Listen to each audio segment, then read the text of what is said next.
હાલો મિત્રો, આજે આપણે આવ્યા છીએ પાલીતાણા ભાવનગર રોડ ઉપર ધોળા કુવાના મેલડીમાંનું મંદિર ખૂબ સરસ છે. તો આ કેટલું સરસ ડેકોરેશન કર્યું છે.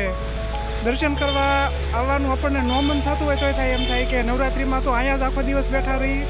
એટલું સરસ ડેકોરેશન કરેલું છે કે આ પાલીતાણાથી લગભગ 1 કિલોમીટર દૂર ભાવનગર રોડ ઉપર છે.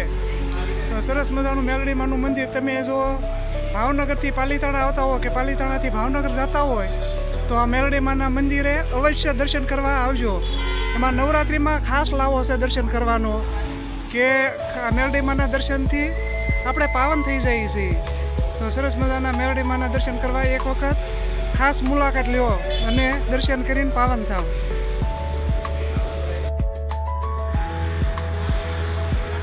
સરસ મજાનો મેલડીમાંના મંદિરનો ગેટ કેટલો સુંદર શણગારેલો છે કે આપણને આંખેથી જોઈએ ત્યાં દર્શન કરવાનું મન થઈ જાય. તો આ ધોળા કુવાના મેલડીમાંના દર્શન કરવા અવશ્ય આવજો. નવરાત્રિમાં ખાસ દર્શનનો લાવો છે કે આપણે નવરાત્રિમાં પાલીતાણા આવીએ તો અવશ્ય રોડને કાંઠે જ છે મંદિર અને દર્શન કરવા આવજો. જય મેલડીમાં. તો મિત્રો, આ ધોળા કુવાવાળા મેલડીમાં નું મંદિર તમને કેવું લાગ્યું તે ચોક્કસથી તમે જણાવજો. અને હા, નવરાત્રિનો પાવન તહેવાર ચાલી રહ્યો છે તો તમારા ગામમાં નવરાત્રિનો ઉત્સવ કેવો થાય છે તે પણ તમે ચોક્કસથી અમને જણાવજો. મિત્રો, નવરાત્રિના 9 દિવસમાં 9 અલગ અલગ માતાજીની આરાધના કરવાની હોય છે, જેને સંયુક્ત રૂપે નવદુર્ગા કહેવામાં આવતું હોય છે. તો મિત્રો,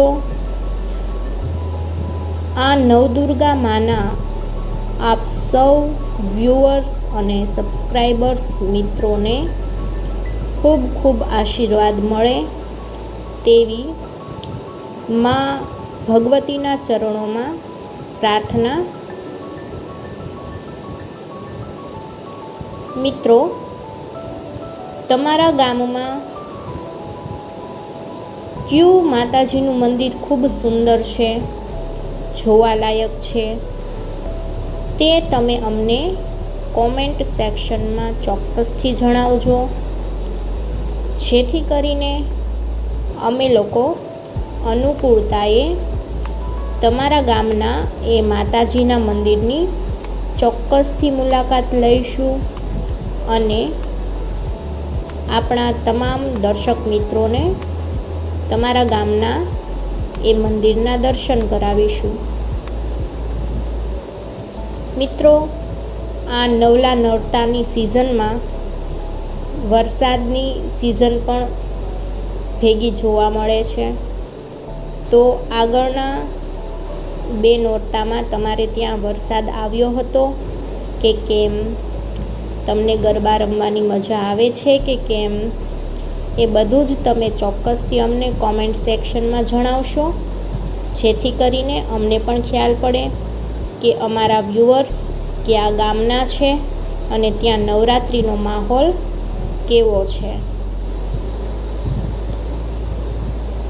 મિત્રો, આ મંદિર પાલીતાણા ભાવનગર રોડ ઉપર આવેલું છે, જે પાલીતાણાથી ભાવનગર જતાં ડાબી સાઈડ અને ભાવનગરથી પાલીતાણા આવતા જમણી સાઈડમાં છે, જે પાલીતાણાની હદમાં જ આવેલું છે અને ખૂબ સુંદર, ખૂબ વિશાળ આ ભવ્ય મેલડી માતાનું મંદિર આવેલું છે.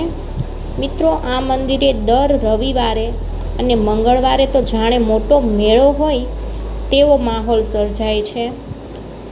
હજારો માઈ ભક્તો દર મંગળવારે અને દર રવિવારે અહીંયા આવતા હોય છે અને તમામ માઈ ભક્તોને પ્રસાદીનો મોટો લાભ આપવામાં આવે છે. ખૂબ સરસ નાસ્તો અને પ્રસાદી તેમજ પાણીની સુવિધા અહીંયા કરવામાં આવતી હોય છે. તો મિત્રો, તમે પણ જો રવિવારની રજા હોય કે આ બાજુ તમે આવતા હોય તો એકવાર ચોક્કસથી આ ખૂબ સુંદર મેલડી માતાના મંદિરની મુલાકાત લેજો. મિત્રો, આ મંદિરની પાછળ એક શિવ મંદિર પણ આવેલું છે, જે મંદિરના પટાંગણમાં જ છે. તો તેના પણ ચોક્કસથી તમે લોકો દર્શન કરજો. બાકી મિત્રો, તમને આ શણગાર, આ લાઇટિંગ અને આ પોઝિટિવ માહોલ જોઈને મંદિરે આવવાનું મન થાય છે ને? તો મોડું ના કરશો અને ચોક્કસથી આ મંદિરની મુલાકાત લેજો. મિત્રો, તમને અમારા વિડીયો કેવા લાગે છે તે તમારે કોમેન્ટ સેક્શનમાં ચોક્કસથી જણાવવાનું છે, અને તમારે કેવા પ્રકારના વિડીયો જોવા છે તે પણ જણાવજો, જેથી કરીને અમે લોકો અનુકૂળતાએ તમારા માટે એવા વિડીયો પણ લઈ આવશું. બાકી આપ સૌ જાણો જ છો, જ્યોત્સનાબેનની મહાદેવની કૃપા ચેનલમાં સત્સંગ, કીર્તન, ભજન, ગરબા, કોણ બનેગા કરોડપતિને લગતી અપડેટ્સ, પ્રશ્નોના જવાબ, સરકારી તેમજ પ્રાઇવેટ નોકરીના અપડેટ, તેમજ શાયરી અને કવિતાઓની રમઝટ બોલતી હોય છે, અને અવનવા સ્થળોની મુલાકાત તો ખરી જ.